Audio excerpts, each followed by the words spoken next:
सदर अस्पताल अररिया में मनाया गया वर्ल्ड किडनी डे। बिहार के अररिया जिला के सदर अस्पताल अररिया के डायलिसिस केंद्र में केक काटकर मनाया गया वर्ल्ड किडनी डे। वहीं इस मौके पर कंपाउंडर चंद्र प्रकाश, शुभांकर कुमार, सारबिन, परवीन, सोनी इत्यादि मौजूद रहे। वहीं इस मौके पर नेफ्रोलॉजिस्ट डिपार्टमेंट के डॉक्टर ने किडनी से ग्रसित यानी परेशान मरीज को खान पान को लेकर दी विस्तृत जानकारी। उन्होंने कहा है कि क्या कुछ खाना है या क्या कुछ नहीं खाना है। तो आइए जानते हैं कि क्या कुछ कर रहे हैं डॉक्टर। तो इस वीडियो में हमारे साथ आप बने रहें।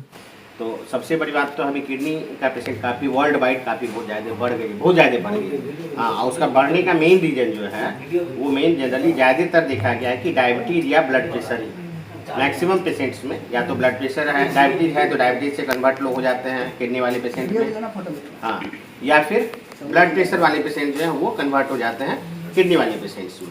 तो हम लोगों को इस दोनों चीज़ से बचनी है, ठीक है ना। तो डायबिटीज़ से बचना और ब्लड प्रेशर से बचना बहुत ईजी नहीं है। अगर ब्लड प्रेशर है तो उसको टाइमली आप एक स्क्रीनिंग होते रहे। हमेशा डॉक्टर से लोग को जुड़ा हुआ रहना चाहिए। कहीं कोई अगर कोई कैंप लग रहा है तो ज़रूर उसमें जाइए, ब्लड प्रेशर नपाइए।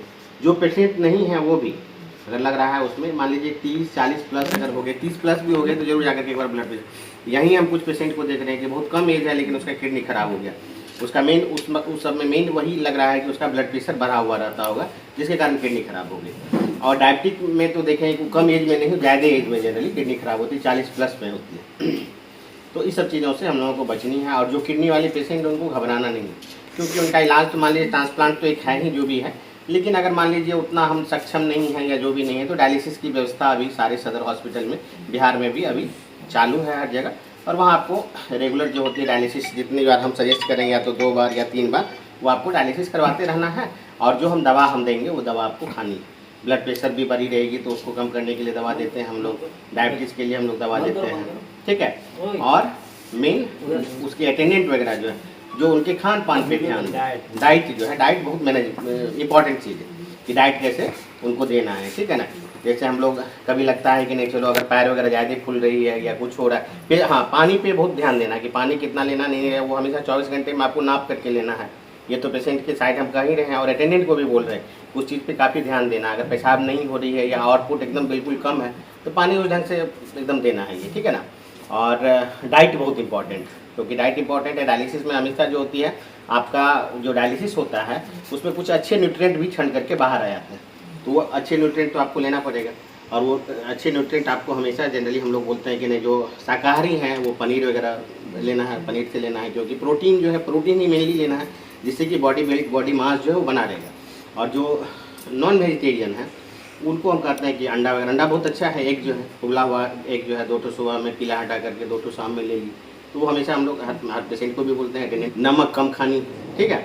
और पानी जो है वो हिसाब से लिमिट में लेनी है। 24 घंटा में आपको नहीं हो तो बोतल होता है 1 लीटर वाली बोतल, उसमें नाप करके हर किसी को पेशेंट को लेना है। और देखना भी है कि पेशाब हमको कितना हो रहा है। आप अमूमन आप देख लीजिए 24 घंटा में कितना पेशाब हो रहा है उतनी। आप जैसे गर्मी अभी आ गई, अब धीरे गर्मी आएगी तो कुछ पसीना से भी पानी निकलता है, ठीक है ना। तो जितना आपको पेशाब हुआ 24 घंटा में, उसके अगले दिन से उतना पानी ले लीजिए आप, प्लस उसमें आप तो कुछ ऐड कर दीजिए, 300 ml 400 ml ऐड कर दीजिए। तो इसी ढंग से करना है। हीमोग्लोबिन भी एक बहुत इंपॉर्टेंट फैक्टर है, जो कि किडनी जब खराब होती है तो उसमें जनरली हीमोग्लोबिन बनना बंद हो जाता है। और हीमोग्लोबिन जब बंद हो जाता है तो फिर आपको कमजोरी वगैरह तो लगने लगेगी। तो कमजोरी लगने लगी तो उसके लिए भी यहाँ व्यवस्था ऑलरेडी कर दिया गया, सारे पेशेंट को भी पता है। और यहाँ इवन सारे सेंटर पर दिया भी जा रहा है कि एर्थोपार्टिन जो होता है, जो किडनी से सीक्रेट करता है, वो हम लोग यहाँ इंजेक्शन के रूप में देते हैं। प्रत्येक डायलिसिस में जनरली अमूमन हम लोग 2 बार लगवाते हैं पेशेंट को चमड़े में। और हीमोग्लोबिन के लिए 15 दिन पे सुई लगती है, ठीक है ना। तुम्हारा पेशाब भी रुका होगा, पेशाब में भी दिक्कत कभी था, तो ऑब्स्ट्रक्टिव यूरोपैथी है। देखिए पहले डायग्नोसिस इसको क्यों, टीबी से नहीं हुआ था, ऑब्स्ट्रक्टिव यूरोपैथी, ठीक है ना। उसको यूरोलॉजिकल कुछ प्रॉब्लम है, इसीलिए इतना जल्दी किडनी खराब हुई। 10 साल से पहले अगर किसी का किडनी खराब हो गया, 15 साल से पहले किडनी खराब हो गया वाला रास्ता है ना, उसमें कहीं गड़बड़ी होगा, या तो कहीं पत्थर फंस गया या कहीं उसका नस जो है सिकुड़ा हुआ है।